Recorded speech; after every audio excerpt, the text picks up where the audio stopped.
Los frijolitos pintos.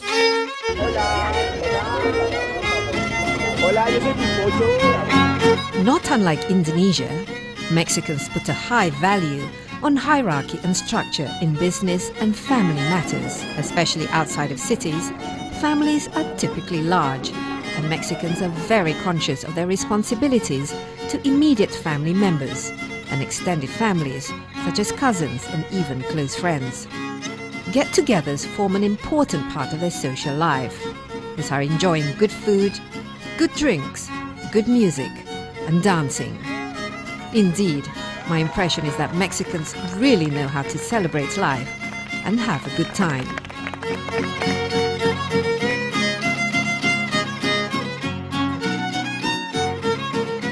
This year, Indonesia and Mexico celebrate the 60th anniversary of ties between the two countries.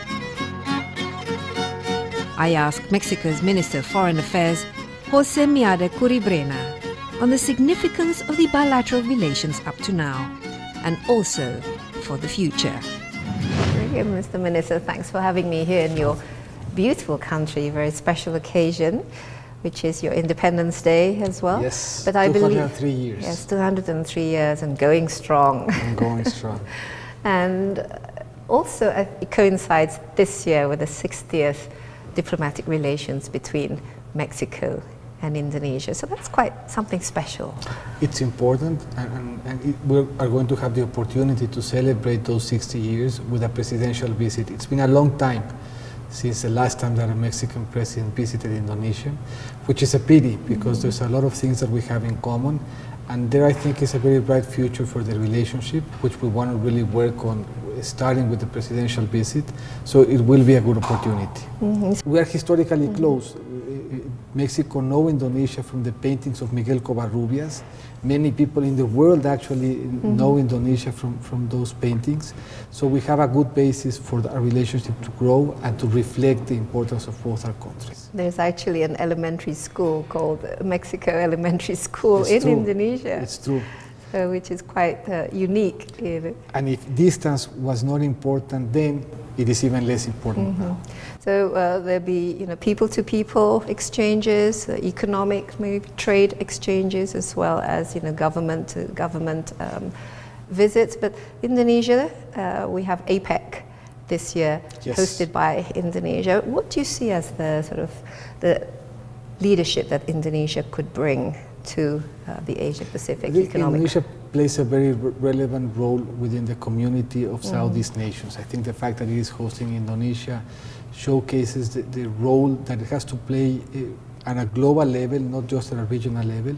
Mexico chaired the G20 process last year, and it was very fortunate to count on Indonesia as a very relevant partner in many of the issues debated in the G20.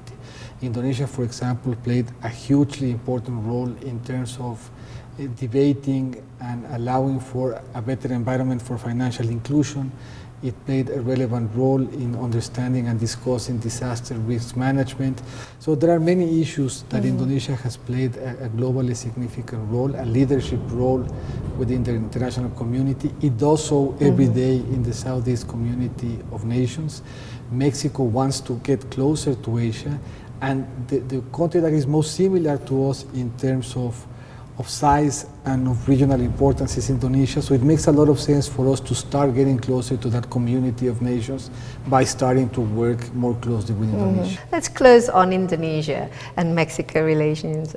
We're very far apart, and yet somehow there's a kind of a shared warmth that two countries have, and of course Mexico has benefited from having a very active ambassador who has made Mexico a country that is very well known now in Indonesia. What sort of other efforts do you think should be made in order to, on a maybe people-to-people level, getting more sort of Indonesians coming to Mexico as visitors or tourists, and the other way around? We've had, I think, the opportunity of, as you say, having had an exceptional ambassador of Mexico to Indonesia. Melba Priya brings to the table many of the elements that we would like to see present in our everyday relationship with Indonesia. She brings to the table a passion for culture, a passion for tourism. I think she has been to almost all of the islands of Indonesia, a passion for exchanges for students, and a passion for the promotion of trade and economic opportunities. Okay, well, Minister, thank you very much for your Thank time, and I hope your visit will encourage other Mexicans to come and visit Indonesia, not just for work, but also for holiday. They will have a very good time, both Mexicans going there and Indonesians coming here. They will enjoy the culture, they will enjoy the literature, and they will find that we have a lot in common. Okay, thank you very much. Thank you. Gracias. Gracias.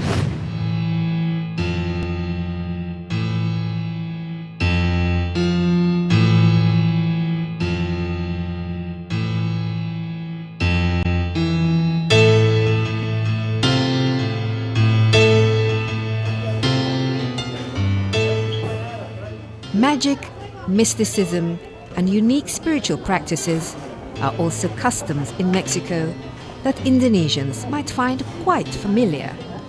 For centuries, the practice of magic, together with the use of traditional herbal medicines to influence health, prosperity, and romance, has been a part of Mexicans' lives in a blending of Mesoamerican traditional beliefs with that of the Catholic religion. Here, in Sonora Market in Mexico City, the visitor can find a treasure trove of magic potions, charms, amulets, herbs, crystals, witches' brews, as well as numerous varieties of religious icons and objects with spiritual properties. Can you give me an example of what some of these products can do? ¿Le puedo dar un Tipo? ejemplo de qué cosas, qué cosas puede hacer con la gente, las cosas que usted vende? Ok, vienen aquí a las gentes a que nosotros los asesoremos para cuestiones de salud, dinero y amor. So people come here to look for advice on health, money and love. Okay, so if I come to you for advice on health, for Si example, viene a pedirle consejo para asesoría de salud, what would you give me? ¿qué le daría? Para cuestiones de salud, bueno, mira, para cuestiones de salud espiritual, porque es la mayoría de las gentes que vienen, se les recomienda, por ejemplo, una veladora blanca. So for spiritual health, that's what most of people come to. They recommend a white candle. Sí, una veladora que nosotros hicimos preparada o consagrada And they make a ritual on the candle. y cómo se que llama? recen la oración, Ok. que es pasándose la veladora por su cuerpo y rezar la oración. They tell people to clean themselves with the candle, so they like pass the candle through their body, and they say a prayer. Could Y you? otras de las situaciones también se utilizan las hierbas. And they use herbs too. Okay. Esas hierbas se ponen en el cuerpo, se tallan de una manera vigorosa para quitar la mala suerte. So they scrabble the herbs around you to take away the bad luck. Okay. So to cleanse. Yeah, Sí. to cleanse. To cleanse.